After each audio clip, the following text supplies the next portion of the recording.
এখান তো রাসেল ভাই বার থাকতে পারে। রাসেল ভাই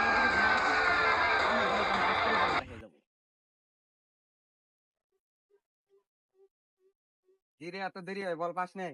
আরে না, এখানে রাসেল ভাই। আর রাসেল ভাই ওখান থেকে তো কিপিং করতেছে। ওই রাসেল না, সাপ রাসেল। এই ব্যাপার বয়ের বল মারে ছাড়তে তার টাইম নেই। ওই রাসেল জিনিসটা নিয়ে আয় তো। Mountain Dew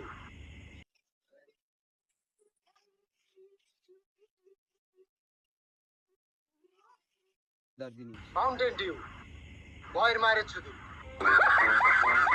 Mountain Dew. Rasel ভাই বারে মাইরে শুধু। ওই